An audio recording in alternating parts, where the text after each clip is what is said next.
네, 저희 아버지께서 태어나신 곳은 전라남도 승주군 해룡면 호돌이라고 아주 작은 시골 마을입니다. 1982년쯤에 이곳에 처음 교회가 세워졌습니다. 그러니까 참 교회가 늦게 세워진 셈이죠. 저희 아버지 또 저희 가문은 그렇게 참 진리의 복음과는 거리가 좀 있는 그런 상황이었고, 제가 초등학교에 다닐 때 저희 아버지 교회에 이제 비로소 교회가 그 마을에 세워졌을 때 저는 굉장히 행복했습니다. 그래서 가끔 이제 할머니 댁에 가게 되면은 수요일 날은 꼭 거기 가서 이렇게 예배를 드리고 오곤 했어요.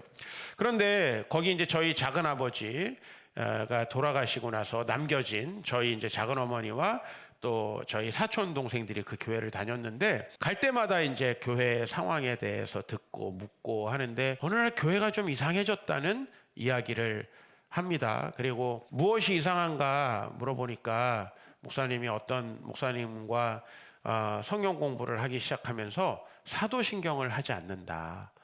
사도신경이 성경에 나오지 않고 사도신경은 성경적이지 않다라고 하면서 사도신경을 하지 않는데요. 그래서 이게 뭔가 문제가 생겼구나. 제가 이제 그때 즈음에 교회를 개척하게 됐습니다. 벌써 한 20년 가까이 지난 일이죠.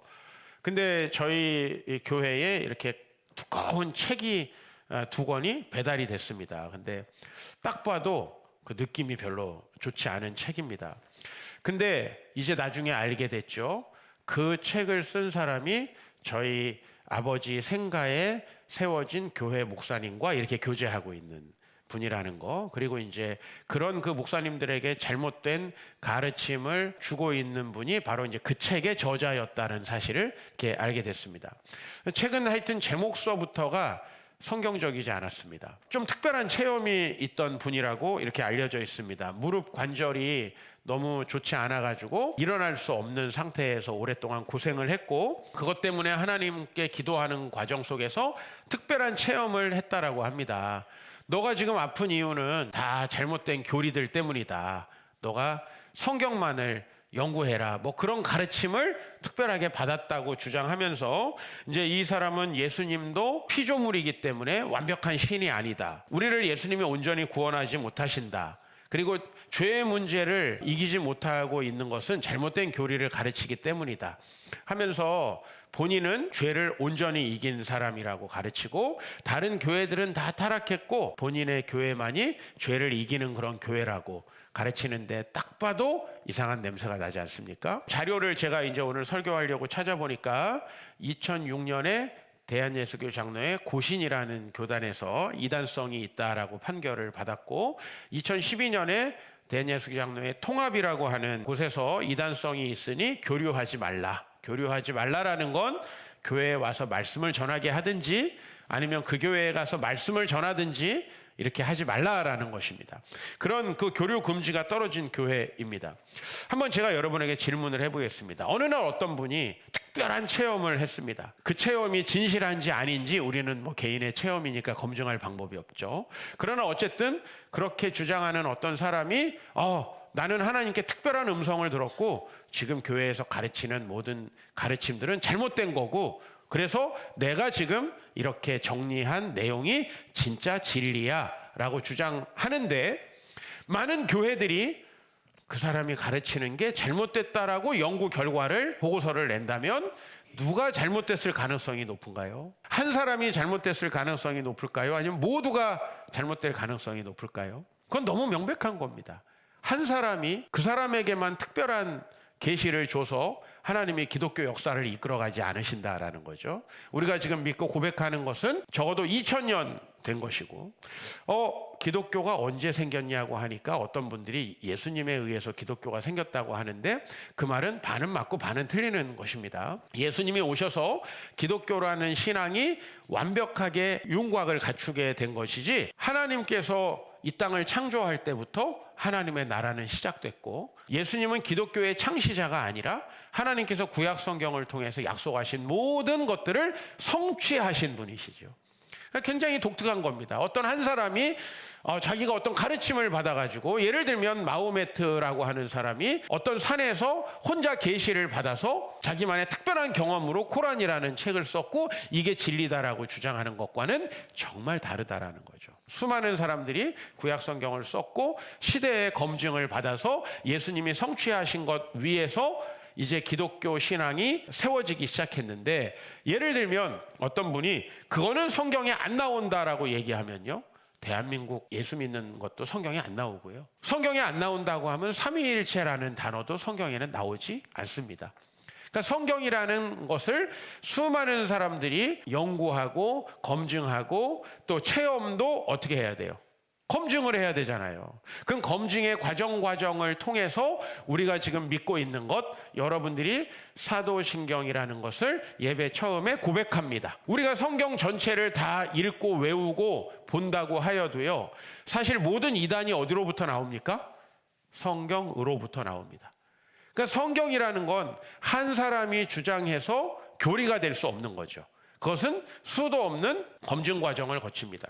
제가 목사님들께 자주 드리는 말씀이 있습니다. 본인 혼자만의 깨달음을 설교하지 말아라라는 겁니다. 그 깨달음은 검증되어야 한다. 당신이 주장하는 특별한 깨달음이 있다면 그걸 꼭 책으로 써서 출판해라. 그리고 많은 사람들에게 비판을 받아야 된다. 맞죠? 어떤 것이 진리이고 많은 사람이 통용할 만한 거룩한 가르침이라고 한다면 검증을 받아야 되겠죠. 근데 누군가가 책을 냈는데 고신교단에서, 통합교단에서 이단성이 있다라고 한다면 본인이 고쳐야 되지 않겠습니까? 다수의 교단이, 모든 교단이 잘못됐고 우리 교회만 옳다라고 하면 거기야말로 정말 잘못될 가능성이 많은 거 아니에요? 제가 처음 일했던 교회는 저 역삼동에 있는 교회입니다. 굉장히 큰 교회고 유명한 교회였습니다. 그런데 그 교회가 제가 사역하는 동안에, 저 때문은 아닙니다만, 심각한 내홍에 시달리고 어려움을 겪었습니다. 그리고 실제로도 교회가 정말 많은 분들이 다 교회를 떠나시고 뼈만 앙상하게 남은 것 같은 상태까지 되어버렸습니다. 그런데 제가 그 목사님 밑에 있으면서 그분의 인격이나 여러 가지 면에서 부족한 게 있었지만, 인격이야 뭐 저보다 부족한 사람이 없기 때문에 제가 그것을 이야기할 만한 그런 그 자격은 못 되는 것 같고요. 그분이 정말 잘못된 게 하나 있었어요. 그것은 뭐냐면 본인만이 진리라고 하는 거예요. 그래서 그분은 어떤 분도 강단에 모시지 않았습니다. 제가 4년을 사역하는 동안 어떤 분도, 그리고 저희들은 그분에게 매주마다 설교문을 작성해서 냈습니다. 그분 구미에 맞게 설교문이 작성되지 않으면 설교가 중단되고 설교를 할 수 없는 그런 상황이었습니다. 어떻게 한 사람이 진리일 수 있죠? 그리고 저는 많은 책을 냈고 그 책들은 한국교회 여러 목사님들의 검증을 받고, 또 제가 조금 아까 말씀드렸던 대한예수교 장로의 고신이라고 하는 교단에서는 제가 이제 올해 공저해서 책도 냈죠.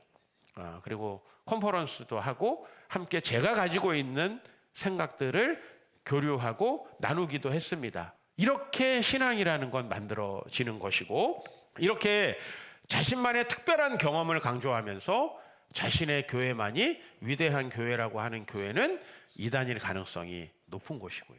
그런 분에게 미혹되어서 저희 아버지가 태어나신 그 마을에 80년대에 들어서 겨우겨우 교회가 생겼는데 그 교회가 이상해졌다라고 하는 것이 너무 화가 나기도 하고 가슴 아프기도 하고 그런 감정입니다.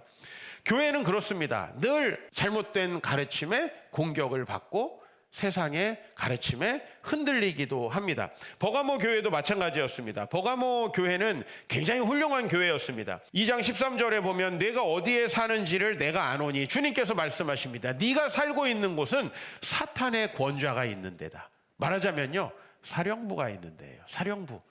여러분, 이 사령부가 얼마나 중요한가요? 우리가 사이판 선교를 가가지고 2차 대전 당시에 일본 사람들이 사이판 섬을 점령하고 사령부로 쓰던 곳을 가봤습니다. 근데 거기는 정말 아무것도 없어 보이는데 안에 잘 은폐해가지고 사령부를 만들어 놨습니다. 그리고 이 2차 대전이 끝날 즈음에 그 사령부에 폭탄 하나가 명중을 했지요. 그리고 이제 이 사이판 섬은 미국의 손으로 다시 넘어가게 됐는데요. 사탄의 권자, 뭔가 사령부 같은 느낌이 듭니다. 이 세상 모든 곳에 우상 숭배가 있지만 특별히 이 버가모라는 곳에는 구원자 제우스를 섬기는 아주 큰 신전이 있었다고 하고요. 로마의 일대 황제였던 아우구스투스, 그죠? 로마 사람들은 많은 사람들을 신격화했는데요. 이 아우구스투스와 그의 양아버지 카이사르를 신격화하면서 그들을 섬겼던 도시입니다.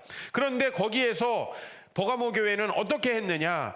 내가 내 이름을, 주님의 이름을 굳게 붙잡아서 내 충성된 증인 안디바가 너희 안에서 죽임을 당하면서도 믿음이 변치 않았다. 우리 순교자들을 우리는 얼마나 존경합니까? 정말 어렸을 때 일제의 신사참배를 강요하는 상황 속에서도 못이 거꾸로 박힌 길을 걸어가면서 순교했던 주기철 목사님의 영상을 보고 얼마나 감동을 받았는지 몰라요. 그리고 외갓집에서 이렇게 건너편으로 보면 저 멀리 보이는 애양원이라는 곳이 있는데 전라도 여수입니다. 또 누가 계셨습니까? 손양원 목사님이라는 분이 있었습니다. 바로 우리나라가 혼란스럽고 사상으로 전쟁하고 있던 통에 공산당이 내려와 가지고 이 손양원 목사님의 아들 둘을 죽였습니다. 그런데 그 죽인 사람을 양아들로 삼아 가지고 그 아들을 목회자로 키워내신 분이 바로 손양원 목사님이에요. 그래서 이 사랑의 원자탄이다. 나는 이 탄이 이종락 목사님이다. 그렇게 믿고 있습니다. 아니, 사랑스러운 아이들을 입양한 게 아니고 자기 아들을 죽인 사람들을 아들로 입양한 그런 순교자들의 정신, 그런 정신이 살아있는 나라가 우리나라인 것처럼 버가모 교회도 대단한 그런 순교자들의 전통을 가지고 있던 곳이었다는 겁니다.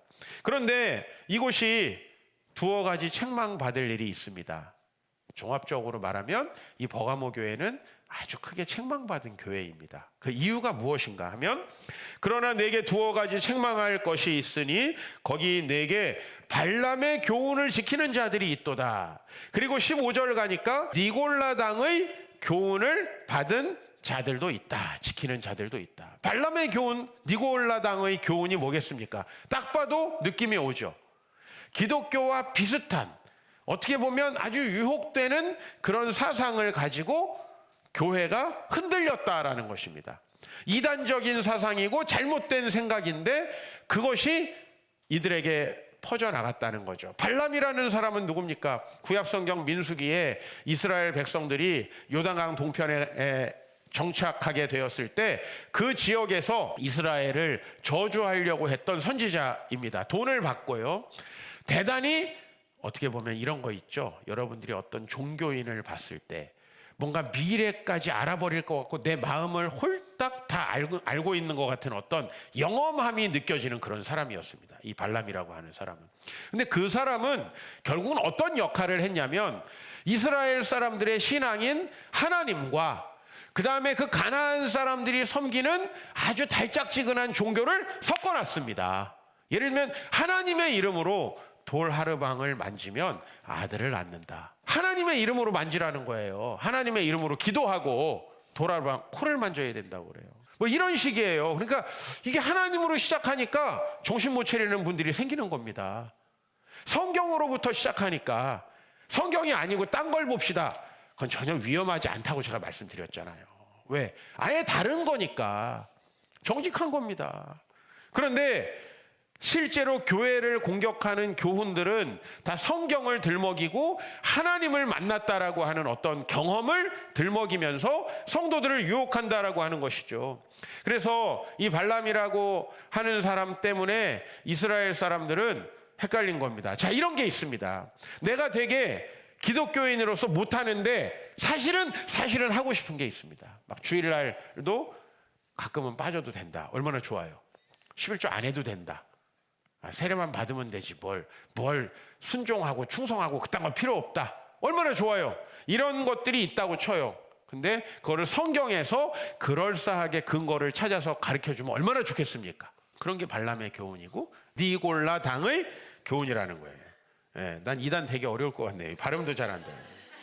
육체의 죄를 별거 아닌 걸로 여기면서, 여러분 기독교인이지만 성적으로는 자유롭게 성생활을 즐길 수 있다. 얼마나 매력적입니까? 기독교인인데 뭐 술이나 담배나 여러분들 세상 쾌락이나 사치나 이런 것들 얼마든지 할 수 있다. 이런 거 얼마나 좋습니까? 신앙에 대한 그 진리에 대한 진지함이 없이 표면적으로 예수 그리스도를 믿는 척하면서 자신들이 원하는 것을 정당화하는 신앙, 이것이 지금도 우리 안에 얼마나 많이 있느냐 하는 것입니다. 발람이라는 사람, 또 니골라라고 하는 초대교회 7 집사님 중에 한 분의 이름이죠. 이 니골라가 그 니골라인지는 사실은 의견이 학자들도 분분합니다. 그러나 어쨌든 되게 유명한 사람, 또 뭔가 특별한 경험이 있는 사람, 그렇게 우리를 유혹하지 않습니까? 일반적으로. 네. 자신만이 올바른 가르침을 가르친다? 그런데 자신만 올바르다 그러고 다른 사람들이 다 비난한다면 아니라는 거죠. 여러분, 그런 잘못된 가르침들을 교회에 뿌리고 늘 교회에는 그런 것들 때문에 힘들다라는 겁니다. 우리는 복음으로 나를 바꾸고 싶기보다는 내가 살고 있는 걸 복음으로 지지받기를 원합니다. 않는다는 거예요. 우리가 오늘 세 분의 간증을 들었지만은 하나님 앞에서 이들이 성장하는 정말 이 영적 스토리들이 있지 않습니까? 하나님을 바꿔요. 저희 교회에 그동안에 교회를 떠나신 분들이 좀 있습니다. 떠나신 분들 중에서는 부득이하게 훌륭하신데 이주하시거나 떠나신 분들도 있습니다. 그러나 상당수는 교회가 가르치는 것을 본인이 받아들이는 게 아니라 본인의 주장대로 목사가 바뀌기를 원하신 분들입니다. 오늘 좀 제가 얘기를 하려고 합니다. 저희 장모님께서 몇 년 전에 세상을 떠나셨죠. 그리고 저희 장모님은 저 고양시에 있는 어떤 교회에 출석하시다가 떠나셨습니다. 그래서 그 교회 목사님께서 장례를 해주셨어요. 그래서 제가 이제 장례가 마치고 사례를 좀 해야 되니까 봉투를 하나 챙겨가지고 목사님을 찾아뵈러 갔습니다. 그런데 이렇게 목사님과 좀 대화를 하다 보니 저희 교단 같은 교단 목사님이시고요. 얘기를 하다 보니까 그 목사님이 자기 고민을 얘기하게 됐어요. 그래서 저렇게 고민을 얘기하는 것이 저한테 좀 편한가 봐요. 이렇게 고민을, 나는 장례식 감사하다고 해서 갔는데, 그래서 어쨌든 그 고민은 뭐였냐면 되게 충격적인 거였어요. 최근에 자기 교회에 집사님께서 정말 하나님을 안 믿던 남편을 겨우겨우 전도해가지고 우리 교회 다니면서 술도 좀 끊자. 여러분, 교회 다니지만은 교회 말고 좀 다른 목적도 있잖아요. 우리 자매님들, 우리 형제를, 남편을 교회 데리고 올 때 교회도 다니지만 좀 나한테도 잘하기를 바라고, 교회를 다니지만 육아에 좀 더 신경 써주길 바라고, 교회를 나오지만은 사업은 안 했으면 좋겠고, 막 이런 여러 가지 뒤로 다른 생각들도 우리 있잖아요. 근데 이 자매님은 너무 남편이 술을 끊기를 원했던 거예요. 뭐 나쁜 생각은 아니죠. 그래서 이제 술도 끊기로 하고 이제 교회를 왔는데, 그 교회 장로님이 어느 날 전화를 해가지고 만나자고 한 다음에 술을 권하는 거예요. 실제 있는 일입니다. 성도님들과 교제해야 된다. 교제하는데 술이 빠지면 되겠냐? 주님도 포도주를 마셨다. 뭐 좀 더 해보면 술을 마실 만한 그럴싸한 동기들이 굉장히 많이 있습니다. 그래서 이게 고민된다라고 얘기한 거예요. 난 그냥 단칼에 가만두지 않았을 것 같은데, 제 성격 아시지만 성도들과 교제하고 하나 되기 위하여, 참 좋잖아요. 근데 그거를 장로가 한다. 어떻게 장로가 됐는지 모르지만 이렇게 종교 생활과 어떤 자신이 좋아하는 것을 연결시켜서 어떤 명분을 삼아서 이렇게 신앙생활을 하기를 원하는 사람들이 정말 많고, 우리 교회에도 여전히 그런 분들이 있습니다. 바른 교훈을 따라가지 않으면 주님이 어떻게 하시느냐? 이 버가모 교회는 주님이 어떤 모습으로 나타나시냐면 좌우에 날성 검을 가진 검투사로 나타납니다. 여러분, 하나님이 꿈에 어떤 모습으로 나타나느냐가 되게 중요해요. 근데 꿈에 하나님을 만났다는 사람은 별로 없고, 제가 나온다는 분들은 제가 종종 봅니다. 근데 제가 주로 되게 무섭게 혼내면서 나타난대요. 저는 아닙니다. 여러분들이 혹시 그런 저를 만난다면 이유가 있겠지요. 뭔가 모르게 여러분 마음속에 말씀대로 해야 되는데 뭐 안 하는 게 있어서 그런 거 아닐까, 전 추측을 해봅니다. 저는 절대로 그렇게 싸우는 사람이 아닙니다. 그러나 오늘 주님께서 12절에 좌우에 날성 검을 가지신 이로 나타나십니다. 주님께서 왜요? 왜 우리에게 검을 가지고 나타나시나요? 그리고 회개하지 않으면 16절에 계속해서 발람의 교훈을 따르고 니골라당의 교훈을 따른다면 계속해서 당신들이 생각하는 게 옳다고 생각하고 당신들의 마음대로 살면 그 검으로 싸우시겠다고 말씀하시죠. 저는 이 교회에 타협할 수 없는 지점이 있다고 봅니다. 예를 들면 여러분들이 나는 정말 부부관계 이외에는 성적 순결을 지켜야 되는데 어떻게 내가 경건생활을 잘 못하고 주님과 거리가 멀어지다 보니까 목사님 이런 실수를 했습니다. 있을 수 있는 일입니다. 그러나 성경적으로 이게 뭐가 문제입니까? 하나님이 성을 창조하셨는데 구약 성경에 다 일부 다처제인데 첩도 드렸는데 이렇게 얘기한다면 어떻게 되겠나요? 그 교묘한 가르침들이 여러분 안에 있는 거예요. 그리고 교회 안에서도 너무나 하나님은 우리를 남자와 여자로 창조하시고 남자와 여자가 가정을 이루게 하셨는데 뭐 결혼도 하고 싶으면 하고 말고 싶으면 말고 목사님이 결혼하라고 하면 이 교회는 이상한 교회라고 하면서 떠나고 네? 야 자녀를 좀 낳아야지 그러면 여성을 애 낳는 도구로 보는 사람이다 그러면서 교회를 떠나고 여러분 성경대로 하고 있는 겁니다. 제가 너무 결혼해야 되는데 어떻게 하다 보니까 참 시기를 놓치다 보니까 이제 그냥 혼자서 주님을 열심히 섬겨야겠습니다. 가능할 것 같습니다. 뭐 그분의 고백이 진실하다면. 그러나 결혼을 왜 해야 됩니까, 목사님? 그렇게 얘기하면 그건 아니라는 겁니다. 그건 세상의 속임수라는 겁니다, 여러분. 진리를 배우고 행하면서 살아야 합니다. 요한 3서 1장에 형제들이 와서 내게 있는 진리를 증언하되 내가 진리 안에서 행한다 하니 내가 심히 기뻐하노라. 하나님의 말씀을 가르치고 전하는 사람의 입장에서 내 자녀들이 진리 안에서 행한다 함을 듣는 것보다 더 기쁜 일이 있습니까? 최근에 우리 교회 이제 초신자로 세례받지 못하고 믿음 생활 안 하다가 오셔서 세례받는 분들이 많죠. 그죠? 어떻게 보면 기존의 교회 다니는 우리를 부끄럽게 하는 것 같습니다. 거의 성도님들 최근에 세례받는 분들은요 전부 다 봉사활동 하시고요 세례받으면 거의 대부분 11조 하시고요 자기 신앙 고백을 진짜 삶으로 올려드립니다. 삶으로 올려드립니다. 진리 안에서 행한다는 거죠. 자녀들이 하나님의 말씀대로 그죠? 목사님은 너무 이렇게 남성 중심으로 설교하는 것 같아. 누가 잘못됐는가 한번 보십시오. 성경대로 하는 것이 우리를 불편하게 만드는 겁니다. 왜 그러냐면 여러분들이 세상에서 발람의 교훈과 니골라당의 교훈을 다 받았기 때문에 그렇습니다. 그래서 불편한 것입니다. 그래 이 이단적인 사상은 가만히 들어옵니다. 유다서에 보면 이는 가만히 들어온 사람 몇 명이 있다. 그들은 옛적부터 이 판결을 받기로 미리 기록된 자니 경건하지 않으며 우리 하나님의 은혜를 도리어 방탕한 것으로 바꾸고 홀로 하나이신 주제 곧 우리 주 예수 그리스도를 부인한다라고 했습니다. 성에 대해서 얼마나 잘못된 생각들이 우리 안에 들어와 있습니까? 여러분이 생각하는 자유는 무엇인가요? 요한복음 8장에는 진리를 알지니 진리가 너희를 자유롭게 한다라고 합니다. 이게 무슨 말이냐면요. 마약을 한번 예로 들어볼게요. 마약을 안 하고도 잘 살 수 있어야 자유로운 거 아닙니까? 마약을 할 수밖에 없으면 내가 마약에 정복된 거 아닙니까? 근데 마약을 하지 말라고 하면 왜 자유를 뺏어가냐고 얘기합니다. 사람은 아내와 부부 안에서 충분히 행복하게 살아갈 수 있도록 창조되었습니다. 그게 짐승들과 다른 점이에요. 근데 여러분들이 여러분의 성적인 쾌락을 누리기 위해서 가다 보면 여러분은 심각한 일에 봉착할 겁니다.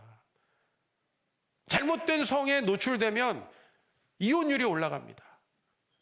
잘못된 성에 노출되면 질병률이 올라갑니다. 그거는 너무 역사가 다 증명하고 있는 거예요. 우리를 정당화하고 우리가 생각하는 걸 교회에서 관철시키려고 하면 안 됩니다. 여러분들이 하나님 중심으로 삶을 바꿔야 됩니다. 그것이 중요한 것입니다. 진리를 배우고 진리를 실천하는 소그룹이 돼야지 소그룹이 세상 이야기를 하고 설교 시간에 얘기한 걸 다시 뒤집고 그런 식으로 가서는 안 된다는 겁니다. 여러분 한 사람의 생각이 교회에서 2000년 동안 가르친 것보다 더 옳을 가능성이 있습니까? 그렇잖아요. 2000년 동안 우리 학습과 입교, 세례 이번에 9명이 교육을 받으셨습니다. 뭘 근거로 가르친지 아십니까? 이건 제가 만든 게 아닙니다. 저희가 세례 입교 그리고 학습 문답에 쓰는 교재는 2000년 동안 성경을 권위로 해서 수많은 사람들이 합의해서 최소한의 이것은 우리가 믿어야 되는 것이다 라고 규정한 것입니다. 특별히 우리가 지금 믿고 있는 신앙 고백서들은 저 예수님이 오신 다음에 만들어진 신앙 고백서들이 시간을 지나면서 중세 때 문제가 생기기 시작하는 겁니다. 예를 들면 중세 교황청에서 면죄부를 판매하는 걸 허가했죠. 면죄부를 사면 조상들의 죄도 해결될 수 있다. 이렇게 가르쳤습니다. 잘못됐잖아요. 그래서 그것을 한번 수정한 것입니다. 그래서 저희 대한예수교 장로회 합동 측에서 가르치는 세례 입교 문답, 물론 이것은 대부분의 장로교회는 비슷합니다. 이것은 바로 1642년부터 1647년 정도까지 영국의 런던에 여러분들이 혹시 가셨다면, 그리고 안 가봐도 요새는 다 나오죠. 빅벤이라고 하는 시계탑이 있습니다. 빅벤 옆에 웨스트민스터 성당이라는 것이 있습니다. 사원이죠. 사실은 캐톨릭 성당은 아닙니다. 이 웨스트민스터에서 당시에 영국은 청교도 혁명을 하고 있었습니다. 즉 찰스 1세와 왕정파 그리고 청교도와 의회파들이 신앙을 좀 더 개혁해야 된다라는 근거로 싸우고 있었는데요. 그때 이 웨스트민스터 사원에 수많은 이 성경을 연구하는 목회자들이 모여가지고 1000번 이상의 회의를 해서 이것만큼은 성경에서 믿어야 한다라고 문서를 작성했는데 그것이 바로 웨스트민스터 신앙 고백서입니다. 이것이 1647년에 만들어진 거고요. 그걸 대화식으로 공부하게 만든 게 요리 문답이라는 건데, 길고 내용이 많은 걸 대요리 문답이라고 하고 내용이 짧은 걸 이제 소요리 문답이라고 합니다. 그죠? 이번에 우리 세례 교육 받았을 때 문답으로 공부를 했잖아요. 우리가. 제가 질문을 읽으면 여러분이 답하는 방식으로. 이건 제가 만든 방식이 아니에요. 오래전부터 교회가 최소한 이것만큼은, 그리고 사도신경, 이거는 더 줄여놓은 거죠. 이거는 굉장히 오래된 겁니다. 변한 적이 없어요. 기독교 역사에서. 근데 이런 것들을 다 집어치우고 자기가 뭔가 고백서를 만들겠다. 이게 얼마나 말도 안 되는 말인가라고 하는 겁니다. 이렇게 자기만이 옳다라고 주장하는 사람이 정말 잘못된 사람의 특징입니다. 교회 안에서도 마찬가지예요. 우리 교회 안에 어떤 분들이 있었냐면, 이제서야 좀 여러분들에게 얘기할 수 있을 것 같습니다. 신앙생활을 정말 엉망진창으로 하고 우리 교회에 상당히 은혜가 되지 않는 성도님들이었는데 지금은 안 나오시기 때문에 제가 얘기할 수 있습니다. 킹 제임스 성경, 영국의 제임스 1세라고 하는, 스코틀랜드에서 또 왕이기도 했지만, 제임스 1세가 그래 이 종교개혁 시대를 지나고 누구나 보편적으로 볼 수 있는 성경을 한번 다시 번역해야 되겠다 해서 만든 킹 제임스 버전, 수많은 버전들 중에 하나고요. 셰익스피어 시대에 영어로 되어 있습니다. 근데 그 킹 제임스 버전만이 유일하게 옳은 성경이라고 또 주장하는 사람들이 있는데, 우리 교회에 다니시던 그 자매님의 부모님이 그렇게 믿고 있는 분들입니다. 확실히 그 자매님은 신앙에 문제가 있었습니다. 근데 교회에서 가르치는 대로 바꾸지 않더군요. 그런 분들이 교회를 떠나시는 겁니다. 우리 교회에 또 보험업을 하시는 분들이 있었죠. 자신의 사업으로 교인들에게 접근했고요. 그리고 교인들에게 지금도 우리 교회를 떠난 성도들과 접근하고 있다고 합니다. 지금 몇몇 사람들에게 고소당해서 이제 재판을 받고 있는 중이라고 합니다. 분명히 제가 말합니다. 교회 분들 사이에서 금전거래 하지 말라고. 금전거래 하면 저한테 허락을 꼭 받으라고. 이유가 다 있습니다. 이런 나쁜 사람들이 있거든요. 교회를 사업장으로 이용하려는 사람들이 있거든요. 물론 그것을 아주 공공연하게 이용하는 목회자들도 있어서 좀 가슴 아픕니다. 교회는 사업장이 아닙니다. 물론 서로 도와줄 수 있죠. 자신들의 쾌락을 위해서 교회를 이용하는, 아까 그 장로 같은 사람, 이런 분들은 현재 우리 교회를 다니고 있기 때문에 제가 얘기하기 어려울 것 같습니다. 그러면 안 된다는 겁니다. 교회는 우리 하고 싶은 걸 하는 곳이 아닙니다. 하나님 앞에서 회개하고 주님의 뜻을 받아들이는 것이죠. 사실 뭐라고 할까요? 목회적인 결정을 해야 되는 일들이 저에게 참 많이 있었습니다. 그동안에. 그리고 저희 교회는 그렇게 세상 문화를 가지고 들어오거나 본인만의 생각을 옳다고 주장하게 하려는 사람, 어떤 분은 유아 세례는 성경적이지 않다고 안 받는 분도 계셨습니다. 그분이 여러분들보다 더 경건하고 훌륭한 신앙을 가지고 계신 분이었다면 제가 존경했겠죠.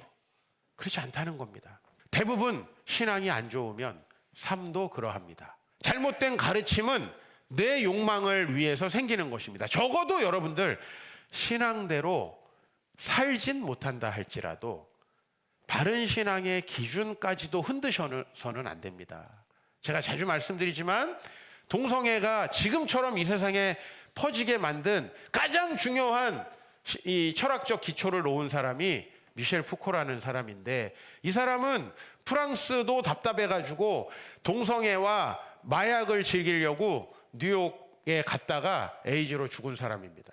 이런 사람이 만들어 놓은 그 이론을 가지고 지금 이 정치인들과 여러 학자들이 이게 바로 인간의 자유를 추구하는 것이다라고 이야기를 하고 있는 겁니다. 그런 거를 기초로 해가지고 무슨 차별을 하면 안 된다, 무슨 학생들에게는 인권이 있다, 뭐 여성에게는 인권이 있다, 이런 걸 만들고 있는 겁니다. 지금 현재 이게 가만히 교회 안으로 들어와 가지고요, 이제 교회가 그런 것들을 허용해 주지 않으니까 교회가 남녀 차별을 하는 곳이다. 아니죠, 여러분. 저희 어머니가 1940년대생입니다. 1940년대생인데요. 딸이라고 우리 할아버지가 교육을 안 시켰어요, 우리 엄마. 우리나라의 1900년대 초반에 일제시대로 넘어가는 그 시점부터 한국의 선교사님들은 우리나라 자매님들을 미국에 가서 유학시켜가지고 박사를 만들었죠. 그게 교회가 했던 일이라고 제가 누차 말씀드리고요. 가정에서 폭력을 없애자고 남전도회에서 회의한 게 1903년이라고 제가 말씀드렸죠. 우리나라의 1970년대, 80년대에도 돈 좀 있는 사람들 공공연히 집에 첩 다 있었어요. 강남에. 돈이 없어서 없는 거예요. 다 있었어요. 그리고요, 지금은 집에다가 들이지 못하니까 옆에다가 이 편한 세상, 저 편한 세상 하나 사가지고 저 편한 세상에다가 하나 와이프 두고, 이거 많이 있는 일입니다, 우리 주변에. 여러분, 그러면서 이런 걸 정당화 시켜주기를 바랍니다. 미국에 가면 어떤 분들 계시는지 아세요? 이제 한국에도 점차 생길 텐데, 우리 개도 천국에 갈 수 있게 기도해달라고. 그래가지고 그 기도를 안 하고, 짐승은 우리처럼 천국에 가는 게 아닙니다. 그러면 하고 다른 교회로 옮깁니다. 정말 목회자들이 흔들리죠. 이러니까 흔들리면 원래 안 되는데 흔들리죠. 진리를 배우고 행하는 것이 여러분을 진짜 자유하게 합니다. 우리 교회 성도님들이 와가지고 가끔 이런 얘기합니다. 술을 먹지 않고도 이렇게 즐겁게 대화하고 건강하게 놀 수 있다.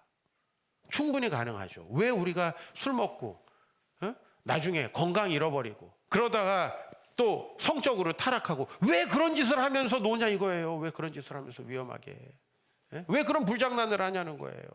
충분히 안 할 수 있는데 그게 자유 아닙니까? 자유를 억압하기 위해서 하지 말라, 이게 아닙니다. 훨씬 더 나은 길이 있다라는 것입니다. 우리 이든이를 세상 사람들과 비교하지 않고 하나님 앞에서 잘 키워보겠다. 얼마든지 성경적으로 잘 키울 방법이 있는데 왜 우리는 파라군 대치동에다가 시선을 두냐 이 말입니다. 중학교 때 내 친구들 좋은 학군으로 갈 때 개구리 잡으면서 학교 다니게끔 해놨던 분이 우리 아버지예요. 우리 교회에서 파라군 나와가지고 저보다 잘 되신 분들이 있어요? 없잖아요, 여러분. 하나님 앞에 제대로 자신 있게 키우세요. 그 자녀를 주님 앞에 키우면 주님이 지혜 주시고 주님이 물질 주시고, 돈이 없으면 없는 대로 잘 크고 있으면 있는 대로 잘 크고 그래야 되는 거 아니에요? 돈 없어서 학원 안 가면 공부 안 하고 그게 무슨, 그럼 앞으로 뭐 인생이 어떻게 잘 되겠어요, 그런 아이들이. 하나님의 말씀대로 잘 되는 게 진짜 자유다 이 말입니다. 물질이 있어도 잘 살 수 있고 없어도 충분히 잘 살 수 있고, 정말 내가 건강해도 잘 살 수 있고 건강을 잃어버려도 건강하게 살아갈 수 있는, 그게 진짜 자유 아닙니까? 진리를 배우며 행해야 한다는 거예요. 그래서 여러분들 정말 교회는 노력합니다. 바른 진리를 가르치려고 노력합니다. 그리고 건강한 문화를 만들려고 되게 노력합니다. 여러분들이 세상 사람들처럼 살지 않아도 진짜 행복한 문화를 만들려고 합니다. 여러분, 자매님들 결혼 안 하면 행복하지 않습니다, 여러분들. 그럼 결혼하면 행복하냐? 그건 아닙니다. 예. 근데 둘 다 안 행복하다면 결혼을 하십시오. 그리고 그 인간이 바뀌기 전에 여러분들이 바뀌게 될 겁니다. 그래서 행복해지는 겁니다.